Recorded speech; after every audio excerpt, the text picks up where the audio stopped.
মেয়েরা যারা মাথায় কাপড় দেয় না, বিশেষ করে মেয়েরা হিজাব যারা করে না, কিয়ামতের ময়দানে এই মেয়েদের এক একটা চুল এক একটা সাপ হয়ে তার শরীরে তার মাথায় দংশন করতে থাকবে। নাউজুবিল্লাহ।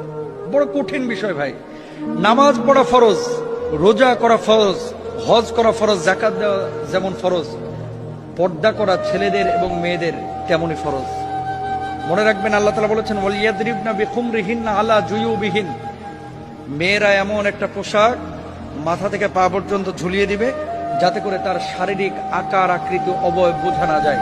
আজকে সামান্য একটু ফ্যাশন করার জন্য, নিজেকে জাহের করার জন্য, প্রেজেন্ট করার জন্য, মানুষের সামনে আমার সিল্কি চুলগুলোকে প্রকাশ করার জন্য আজকে আপনি যে পর্দার খেলাফ কাজটা করতেছেন, এই সিল্কি চুলগুলো কিয়ামতের ময়দানে এক একটা ওই রাসেল ভাইপারের মতো আক্রমণাত্মক হয়ে যাবে। এই চুলগুলো আপনাকে মাথার উপরে দংশন করবে। কেন আমরা বুঝি না? ছেলেরা এবং মেয়েরা দুপক্ষকে পর্দা করতে হবে, চোখটাকে অবনমিত রাখতে হবে।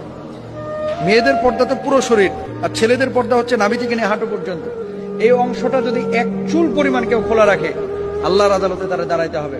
তো মেয়েরা মুখমণ্ডল, হাতের তালু, পায়ের পাতা এগুলো বাড়ির মধ্যে খোলা রাখতে পারে, আর বাইরে চেষ্টা করবে পুরো হিজাব মেনটেন করে তার সৌন্দর্য যাতে করে প্রদর্শন না হয়।